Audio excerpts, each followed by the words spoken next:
பொறிவாயில் ஐந்தவித்தான் பொய்தீர் ஒழுக்க நெறி நின்றார் நீடு வாழ்வார்.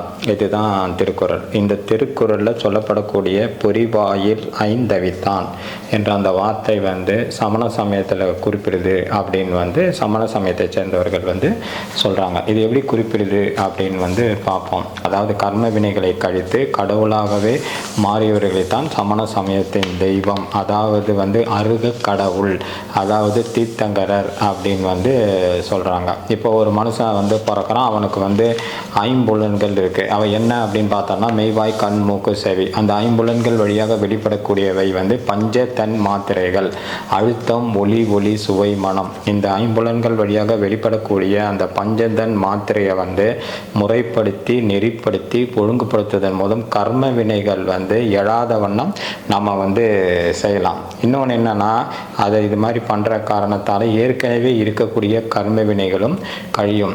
இதுதான் அதனுடைய முக்கியமான கோட்பாடாக சொல்கிறாங்க.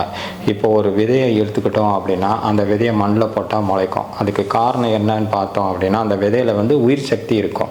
விதையில் உயிர் சக்தி இருக்கிற வரைக்கும் தான் அது முளைக்கும். உயிர் சக்தி இல்லைன்னா அது முளைக்காது. இப்போ அந்த விதையை எடுத்து ஒரு நெருப்பு மூட்டி ஒரு சட்டியில் போட்டு நல்லா அவிச்சிட்டோம் அப்படின்னா அதை கொண்டு போய் புதைச்சா விதை முளைக்காது. ஏன் அப்படின்னா அதில் இருக்கிற உயிர் சக்தி போயிடும். அதே மாதிரி தான் ஒரு மனுஷன் பிறந்தான் அப்படின்னா அவன்கிட்ட அவனுடைய உயிரில் கர்ம வினைகள் பதிந்து இருந்ததுன்னா அவனுக்கு அடுத்த பிறவின்றது ஒன்று இருக்கும். பிறவியாக எடுத்துக்கிட்டே இருப்பான். ஆனால் அந்த கர்ம வினை கழிஞ்சிடுச்சு அப்படின்னா அவனுக்கு பிறவி என்பது அது கிடையாது.